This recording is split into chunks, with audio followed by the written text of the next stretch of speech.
Whatever kind of night you're having, start it off right with Drizzly, the go-to app for drink delivery. Whether you're mixing up a bullet bourbon old-fashioned for a cozy night in, or Kettle One Bloody Mary bar for a birthday brunch, you can get the perfect beer, wine, and spirits for any occasion delivered with Drizzly. So, what's it gonna be? Download the Drizzly app or go to drizzly.com. That's DRIZLY.com to choose your drinks today. Must be 21 plus, not available in all locations. Looking for a fun way to win up to 25 times your money this basketball season? Test your skills on Prize Picks, the most exciting way to play daily fantasy sports. Just select 2 or more players, pick more or less on their projection for a wide variety of stats, and place your entry. It's as easy as that. If you have the skills, you can turn $10 into $250 with just a few taps. Easy gameplay, quick withdrawals, and injury insurance on your picks are what make Prize Picks the #1 daily fantasy sports app. Ready to test your skills? Join the Prize Picks community of more than 7 million players who have already signed up. Right now, Prize Picks will match your first deposit up to $100. Just visit prizepicks.com/get100 and use code GET100. That's code GET100 at prizepicks.com/get100 for a first deposit matchup to $100. Prize Picks, daily fantasy sports made easy.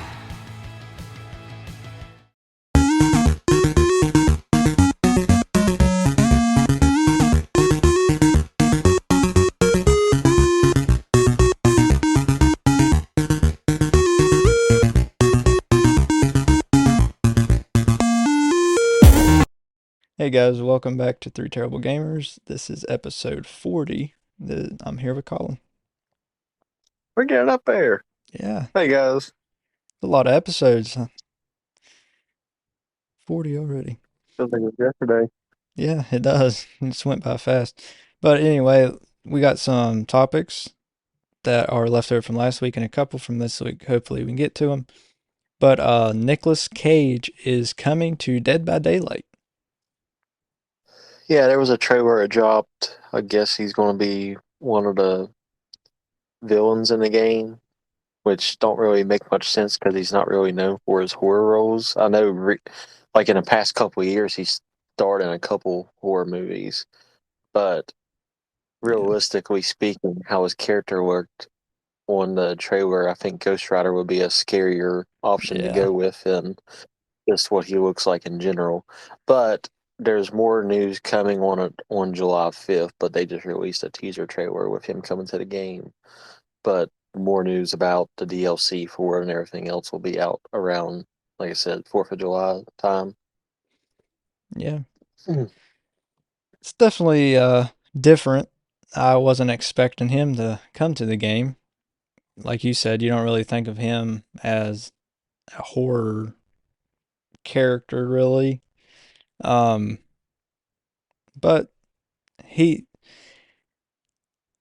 said a quote about it. He said, after countless awards and over 100 movies shot across the globe, Nicolas Cage had seen it all or done it all, so he thought.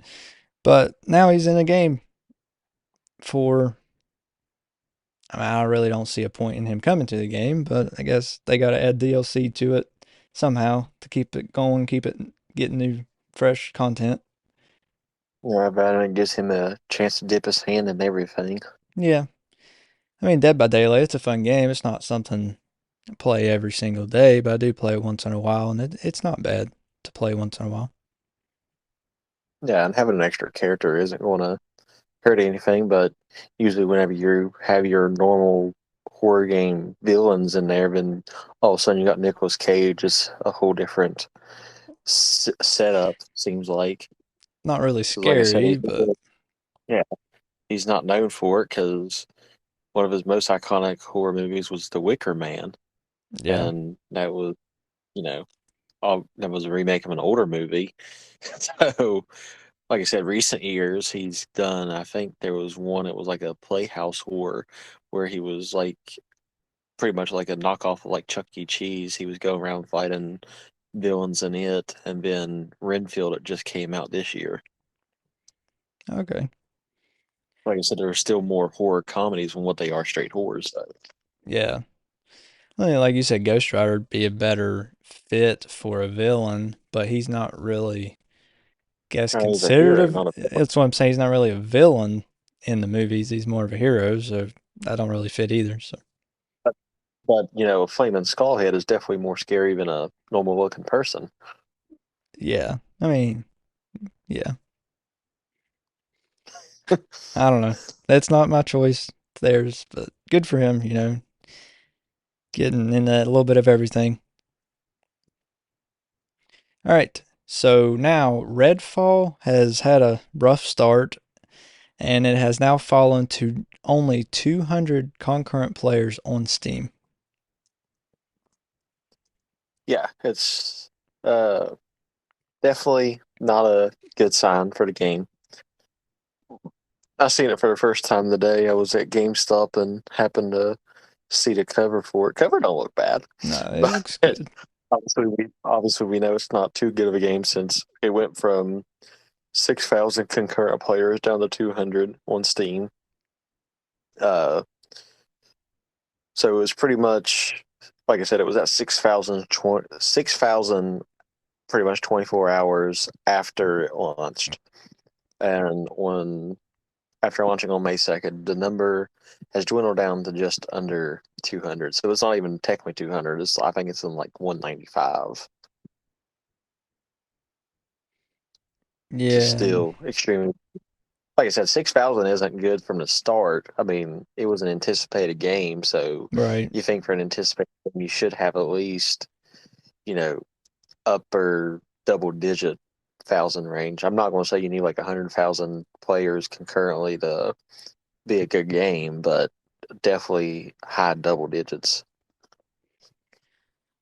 Yeah, I mean, like you said, it's not looking good for a highly anticipated game and a Microsoft first party game.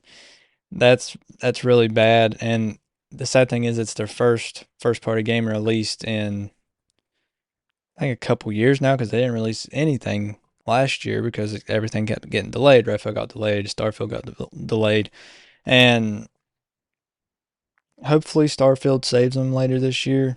Hopefully Bethesda don't mess that up too, like they did Redfall. But Bethesda, they make good games, but they just release them very not finished states, unpolished states, and it's sad to see, and it's sad that not only is Bethesda taking the blame in this one, it's Microsoft as well because they bought them out. People thought that they might change them around, but Yeah.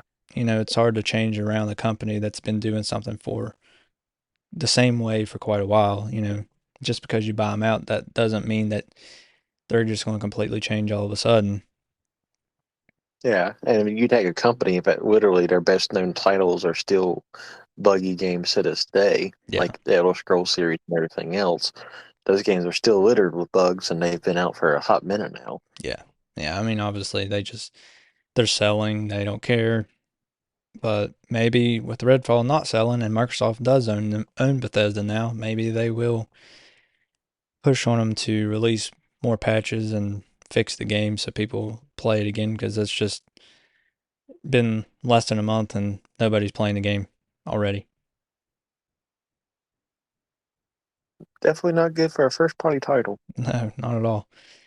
But like I said, Starfield hopefully will fix that and maybe Microsoft will announce something else that one of their better studios are going to do, so maybe it'll save them. But I guess we'll have to wait and see.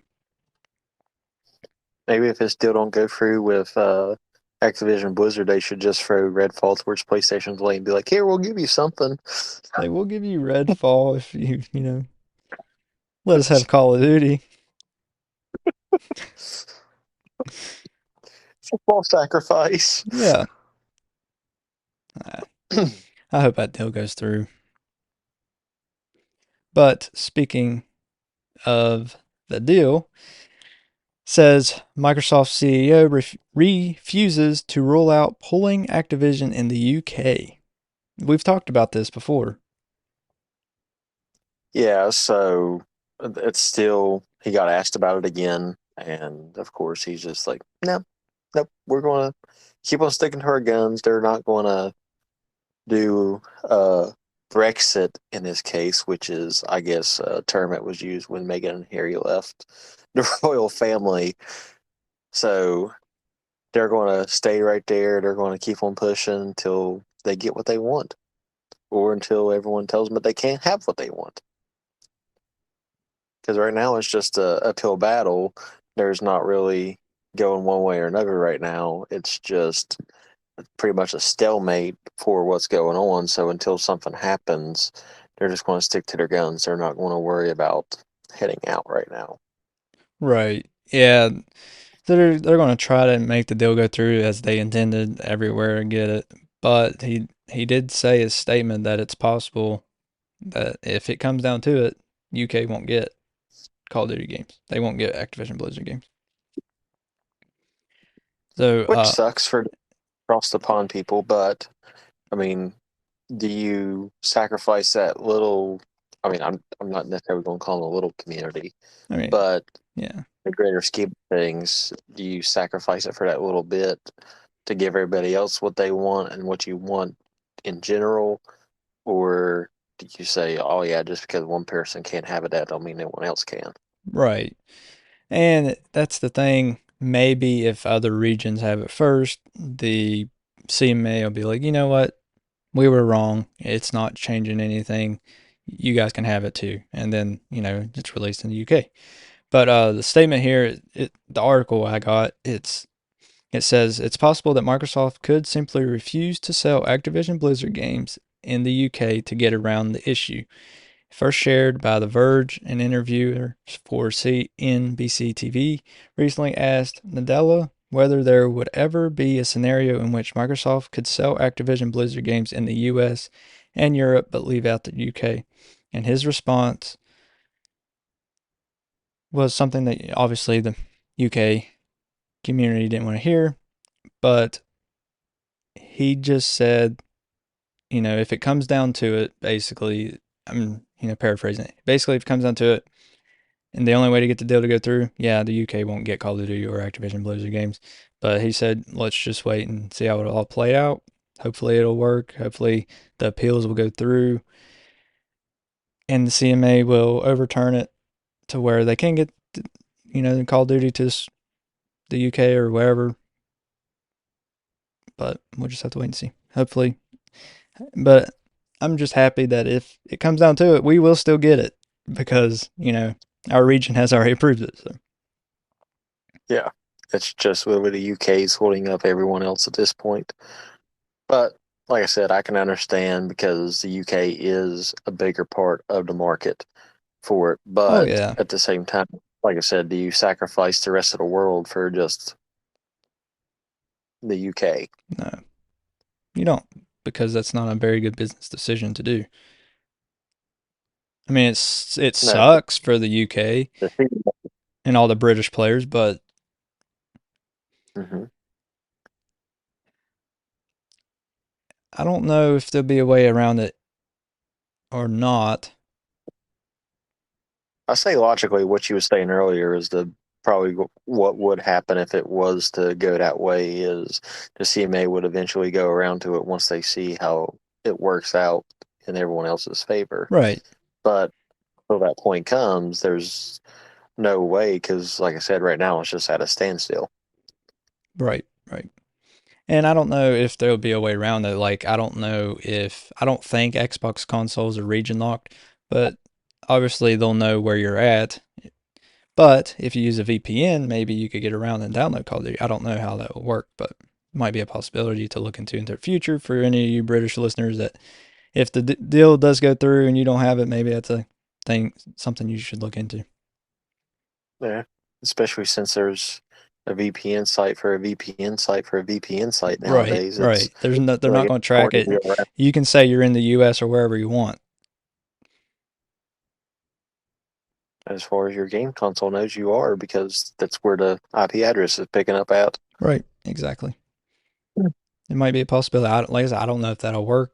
I don't believe Xbox consoles are region locked like the older consoles used to be, like Nintendo consoles and PlayStation consoles, but I guess they could be, but I doubt it.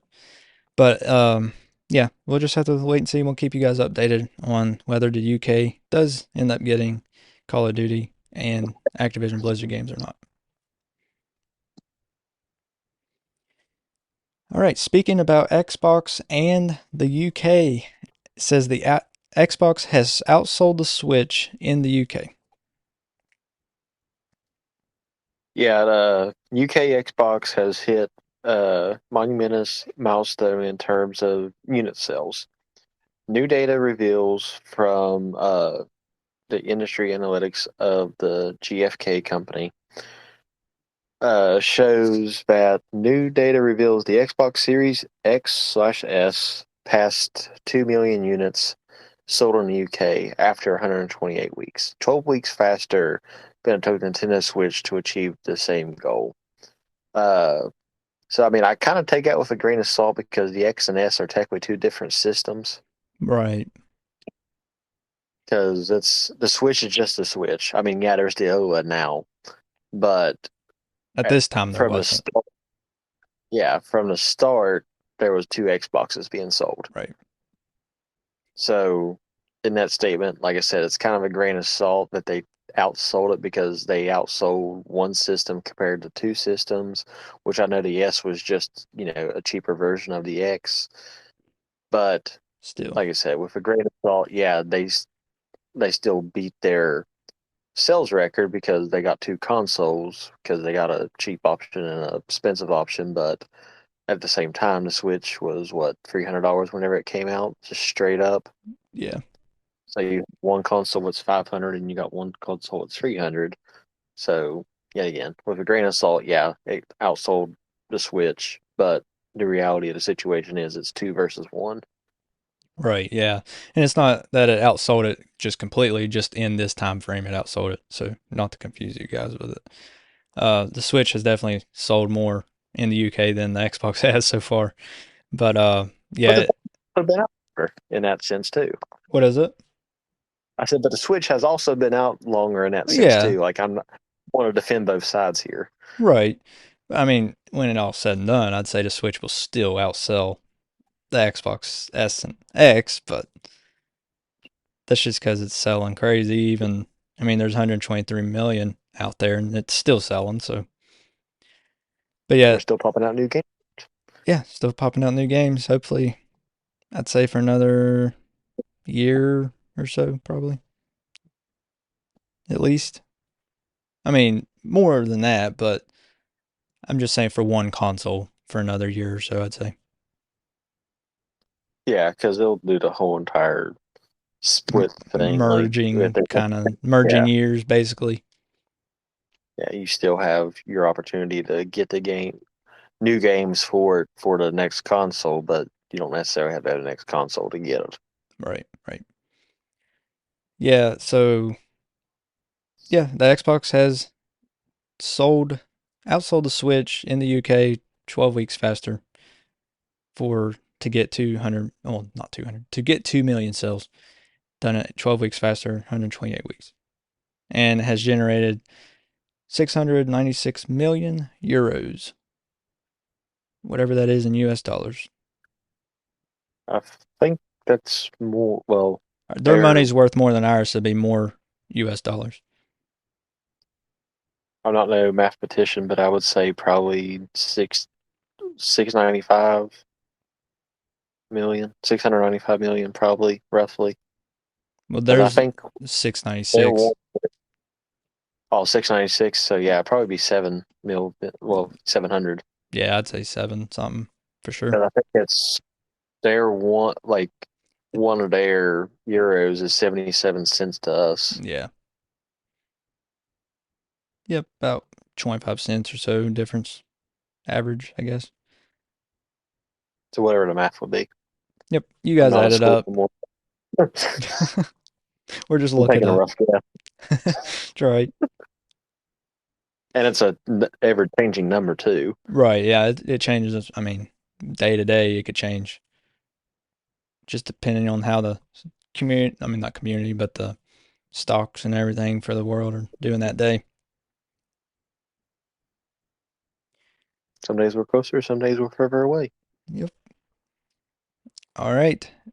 The original Crash Bandicoot voice actor has died at age 60. I couldn't really see much of how he died. I mean, at 60, I know that's not really too old, but at the same time, I can't tell if there was any underlying conditions or not, or if it was just, naturally. I don't know if you found anything on it or not by chance. I didn't. It didn't say. But yeah, the original Crash Bandicoot guy no longer with us. Yep. Definitely sad to see. Obviously he was a great voice actor. I mean, one of the best mascots in gaming history, for PlayStation back in the day, and then they sold it. But the article here, it says there's been a sad discovery recently with the news. The American voice actor and performer Brendan O'Brien, also known as the original voice of Crash Bandicoot, has passed away at 60 years of age. And it says one of his proudest moments was coming up with the original voices for the Crash Bandicoot video games during the Naughty Dog years of 1996 to 2004. He encouraged nostalgic Crash fans in their own pursuits and loved signing their memorabilia, like music, designing character voices for animation, radio, and video games, came naturally to him. So, I mean, they didn't really talk. It was mostly noises and stuff. I think it did talk some, maybe in some of the cutscenes, but it was mostly, noises and stuff. But still, either way, Hmm. I mean, just Crash is an iconic character. Everybody, well, almost everybody knows who he is nowadays. But definitely sad to see. Yeah, if you didn't grow up in a childhood like ours where they was actually Happy Meal toys. Right. When Crash 4 came out a couple years ago, so the younger generation got a taste of him at least. So they should know who he is. And the Insane Trilogy came out. So, Yeah. all right. We should actually get to our last topics, hopefully. It says Epic has introduced a new rewards program. Yeah, so it's a nice little thing if you buy a bunch of stuff from Epic, but you get 5% back from DLCs and everything else because basically all their games are free. So, they rely on purchasing DLCs and everything else for them to make their money. So yeah, you basically it's 5% back each, and every Epic account qualifies for it. So it's not like you have to go be in like an Epic Club member type of situation. It's just literally you make your account. If you already have an account, once you buy something, you get 5% back for your next purchase. Not bad. Not bad. Yeah, It's very, I mean, that if you buy them all the time, and yeah, it's definitely a better deal than what you're getting now with nothing. yeah, definitely. Something's better than nothing, usually. Not always, I guess. But so yeah, it says the company is introducing a new Epic Rewards program that gives you 5% back on eligible purchases in the store. So I guess not every game will be eligible, just whichever ones they say are eligible. But it says if you have an Epic Games account, you're already enrolled. So when you buy something on the Epic Game Store, you'll get 5% of the cost added to the rewards balance on your account 2 weeks after that purchase. And it says note that your rewards will eventually expire, but not until 25 months after they hit your rewards balance. So you'll have a while to use them. So about almost, I mean, a little over 2 years to use them. So that's not too bad. Some rewards programs like Nintendo's Platinum points, I believe, only last a year to use them. And those are only used for like online merch and stuff. Like it's not towards games or anything, as far as I can tell. Now, the gold points you can use towards games on the eShop, but I don't believe they expire. But yeah, lasting 2 years, that's pretty good. But I don't know how they'll do what games will be eligible. Because, sometimes companies do that, kind of rip you off that way. To which games are eligible, which games aren't. Yeah. It's still weird though that Nintendo would make a gold where it don't technically expire and a platinum would because platinum's technically more than gold. Yeah, it doesn't make a lot of sense. And you can get platinum easier. Like you can get platinum by just like signing in Nintendo Switch Online and doing like there's like a checklist of 4 things to do that week or whatever, and you get them like every week. But to get the gold ones, I believe the only way is you can buy a digital copy of the game on the eShop and it'll give you some gold points, or you can still use the game card version. You just have to claim them with your account with the game card inserted. So I think I can't remember how many I got for Tears of the Kingdom, like 25 or 50 or something like that. I didn't get any. Did you And not? I used the voucher. I bought it straight from the eShop. Maybe the vouchers, it shouldn't matter, but let's see, maybe the vouchers you don't get them. Hmm. I mean, it's technically 2 purchases, but yeah. Yeah. Of course, I know at the end of the day, they wind up losing more money in that situation because it's every time you buy a $70 game and a $50 or a $60 game, you're making your money off $100 voucher. Right, exactly. Yeah. So I mean, you're still coming out ahead whether they give you gold points or not. Yeah. But still, I'm mad at you guys and I didn't for Tears of the Kingdom. Email them, call them, tell them you want your gold points.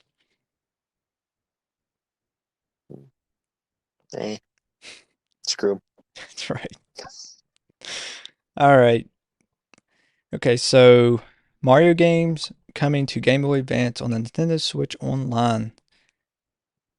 Yeah, Super Mario Advance, Super Mario World, uh, Super Mario Advance 2, which is Super Mario World technically. Yeah. I just broke it up because for whatever reason I put a colon in there. And Yoshi's Island, which is Super Mario Advance 3. Right. Definitely excited over Super Mario Advance 2. That's the yeah. game me and Ashton started on.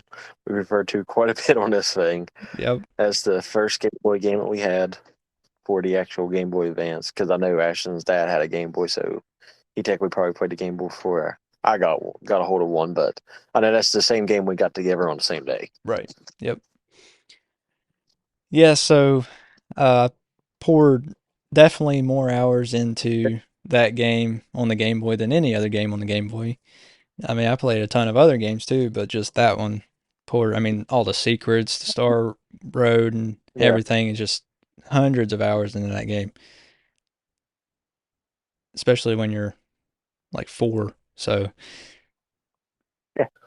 I've never beat it on the Game Boy. I beat it on the SNES, but not the Game Boy. I've never beat the Game Boy version. So I've beat Bowser 100 times, but I've never actually 100% completed, got every secret. I think I'm missing like just a couple. I mean, I've got almost every one, but I've beat Bowser like 100 times, got the back door unlocked, everything. But, I mean, I've never 100%, but I've beat most of the levels. I played through all the worlds like you're supposed to play through it. Yeah, yeah. I know you can easily knock out, 6, 7 levels and then hit Star World. Yeah. And then like 4 Star World levels and you're there. Right. I mentioned it before that I never beat the number 7 castle. I believe I have. I believe after that I did go back and beat it. I did go beat it. Oh, you have beat it since then? I believe so, yeah, because I've mentioned on here before that I've never, to this day, beat the number 7 castle. I just went every which way around to get to Bowser's Castle, but I believe since then I have went back and beat it on my save. I'll have to check. 7's the one where you ride the blocks the whole way, basically. Yeah. Yeah. Spoiler if you guys haven't played a 30-year-old game at this point. Yeah, sorry. Sorry for spoiling you. Spoiling a game that's older than us. Right. Yeah. So, but what? The only ever Super Mario Advance, I've seen it. I never did play it. And I think Yoshi's Island, the only time I played it was with Carter, I think, had it, didn't he? Yeah, that was his favorite game on that system. Super Mario Advance is basically just Super Mario Brothers 2. I mean, that's all it is. Okay. And then Super Mario Advance 2. Like our Super Mario Brothers or actual Super Mario Brothers 2? Ours, the US version. Okay. Doki Doki Do or something like that, whatever it's called. Yeah. Reskinned. Yeah. Yeah. But Super Mario Advance 2, Super Mario World, Super Mario Advance 3 is Yoshi's Island, which is the sequel to Super Mario World, even though it was when he was a baby, so it should be a prequel, but it's a sequel. But anyway, and then it's not on this list, but Super Mario Advance 4 is actually Super Mario Brothers 3. I have it too, but it's not on this list yet. I'm sure they'll add it eventually, but a lot of good games. I mean, Yoshi's Island, I played a ton of it. Like you said, Carter had it, so I played a ton of it. Never beat it. I definitely need to go back and beat it sometime. And just a random fact here, actually, Yoshi's Island is one of the hardest SNES games to emulate. So a lot of people, when they're trying to test the device to see if it can emulate SNES emulation, that's the game they test because it's one of the hardest. So if it can run it smooth, it can run almost every one smooth. Just a random fact there. Random emulation fact. Yep. All right, our last topic. Go ahead. Yeah. I think, they're all available to play now because I think at the time of the recording it came out Wednesday, yesterday. I think. Yeah. Well, yesterday, Friday. So yeah, it's out. If you have the Game Boy, well, the expansion pack for the Nintendo Switch Online subscription. All right. So apparently, when Nintendo delayed Tears of the Kingdom way back in March 2022, it was already done. Welcome to the Agrihood. Carnes Crossroads is a new home community with a farm-to-table lifestyle. Just outside of Charleston, here, community is defined by gathering together and our deep connection to nature. Learn more at carnescrossroads.com. Yeah, so, I mean, it makes sense. So, before the delay, in reality, as far as polishing goes, they were probably done in 2021. In all actuality. Yeah, probably. Because you think it takes a while to polish and make sure all the bugs are out, the whole 9 yards. It was probably just release ready by then, but they knew that, and it's proven at this point that anticipation would definitely drive sales. Oh, yeah. Because you think which of course we didn't have the podcast this time last year, but in March of 2022, whenever it was supposed to initially come out, that was also the 35th anniversary of Zelda the Whole Nine Yards, so a lot of people were expecting it to come out then. So It was one of those things, did we wait and push it, or do we do what we've done and let the anticipation drive up everything? Definitely worked. Because, I mean, I can't necessarily fault Nintendo for it, because at the end of the day, they wound up probably making more from it now than what they would have if they would have released it back then. Right. Yeah, I'd say definitely for sure. I mean, there's not just this, but there's more Switch systems out there now than there was a year ago, but not even just that. But the Zelda series producer, Eiji Aonuma, said that when he announced in March 2022 a delay for Tears of the Kingdom, the game was pretty much complete. But like Colin said, I mean, he didn't say that it was for anticipation. I'd say some of it was, and probably the majority of it was. But it said that the past year, a little over a year, was spent on polish and making sure the wild mechanics of the game just work. So, spoiler alert for you, those of you that don't know anything about Tears of the Kingdom, you can build stuff. I mean, you can build almost anything you want. So they were just making sure that you can build things in a crazy scenario and maybe get pinched in a corner with it or something, and the game just don't crash. Like it still completes, what you're wanting to do. It doesn't just crash or just freeze the game and quit the game. So they were just making sure that all these mechanics work. What is it? So apparently I can corrupt it just by climbing up a mountain. That can be from... That happened this morning. Yeah, well, that can be from a lot of things, I guess. But usually it's only when you have more than one Switch system, but... Yeah, I wasn't too happy with the game this morning, but yeah. They definitely didn't polish climbing up the mountain beside the Deku tree, that's for sure. My Well, data corrupted itself somehow. it could It's have. two jabs at Nintendo this time. Yeah. But yeah, another day, it's still a great game. It just took about an hour to re-download everything I had, and everything was back to normal. So it's all good on that end. But like you said, with the building and everything else, there's definitely a bunch of scenarios where it definitely would take a bunch of polishing for all those codes to work out properly once they're in use. Right, exactly. And that just shows how patient Nintendo is. Because, like you said, they could have got their money a year ago. It might not have been as much, but they still could have got their money.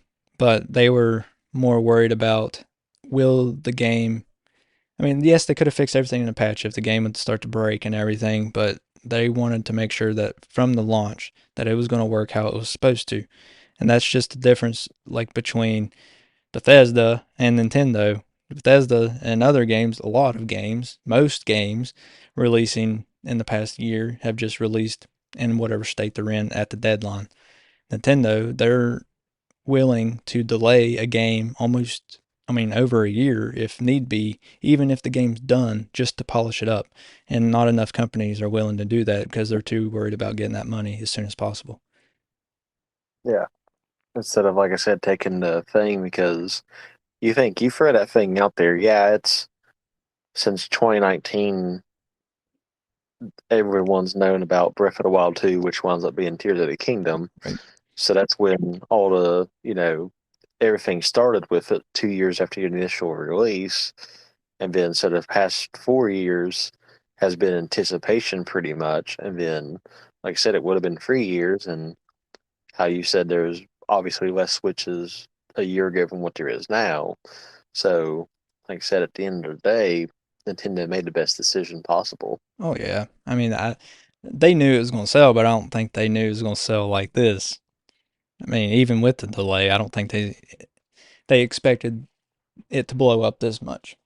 Nobody did. I No, don't think. I because mean, I knew it was going to sell, but that's. I mean, it's selling insane. Like it's ridiculous how yeah, fast because it's selling. we had news that, oh yeah, this is going to sell in March of 2022. Then all of a sudden, no, we're going to push it back. We don't know when it's going to be. And then even when they said that it was going to get released again, we was like, okay, when is it? And then all of a sudden, in a month period, you get pretty much everything all at once. Right. And before that month, like we didn't hear anything about it. So people are like, well, they're probably just going to delay it again. And everybody was saying that, oh, they're just going to delay it again. Me personally, I didn't believe they would, but everybody was saying that they're just going to delay it. But I mean, it was a possibility because we didn't hear anything. We didn't hear a concrete evidence that, yeah, the game's done. We're just waiting to, put it on shelves. So, like you said, the anticipation it sold this game and it went wild. Yeah. And then if anyone's buying it now, it's because they talked to somebody that's played the game, and Or they just see it obviously, online how awesome it is. yeah, kind of hard to beat with a 96 Metacritic score. Yep. So everything gone up. Well, it's still at 96. Some of them reviews are stupid. I've read some of them. They don't even make sense. What, like the lower Yeah, ones? that one guy put a 60 on it. Yeah. Well, and then another one he put like a 60 on it, but he was saying how such, it was such a great game. Everybody should go buy it. But like, why did you put 60? Yeah, like if I put a 60 on something, I'm like, yeah, it's playable, but not really Not enjoyable. great. Don't go out. Yeah, I wouldn't recommend it, but I Like put I bought it, I played it. I put a user score. I put 10, 10 out of 10 for me. Oh yeah, you sound like Nintendo life. That's right. I mean, this I mean, I game, agree. It it's is worth good. it. It's worth it. I mean, personally, I love Breath of the Wild, but this game, I like it better in Breath of the Wild because there's just more to do. Breath of the Wild, it was good for what it was, the first Zelda game, go and explore the world. This, you go and explore the world and then some. You can build whatever you want. There's the whole underworld to explore. It's the size of the entire map. The Sky Islands, it's just a lot cram packed into this game. And it's hard to believe they was able to pull it off. Yeah, which I think this is the first time since the first game, I believe, where they had multiple maps in one thing. I know you had like the Dark World and like Link to the Past, but it wasn't as big as the Overworld. And it's because I know the first game, your final dungeon was as big as the normal Overworld map. Yeah, yeah, In yeah. this game, you It's literally cool. have basically three maps. Yeah. And it's cool that the entire underworld is the size of the entire map. So that just gives you so much more to explore. Literally double if you just count those two, and then you got some of the Sky Islands as well. So a little over double. Yeah, because the Sky Islands, you don't technically cover up the whole thing because there's Spread still a out bunch so of gaps much. in between. Yeah.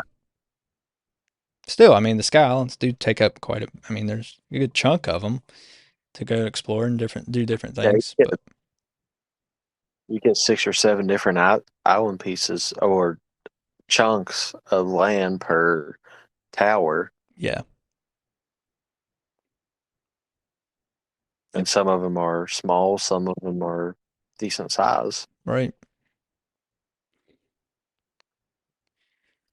All right. I think that's all the time we have. So you guys can always listen to us live on Twitch and YouTube, always in the description.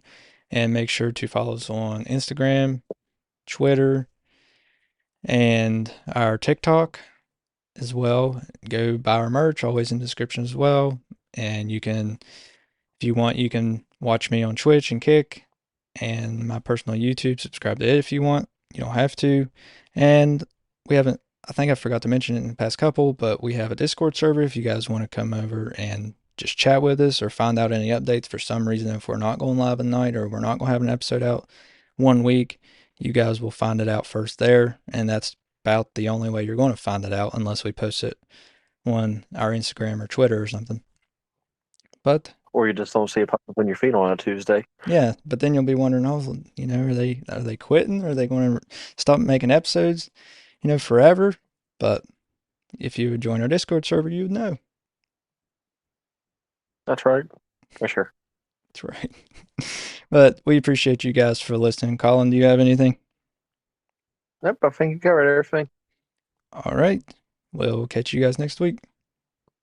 Later, guys.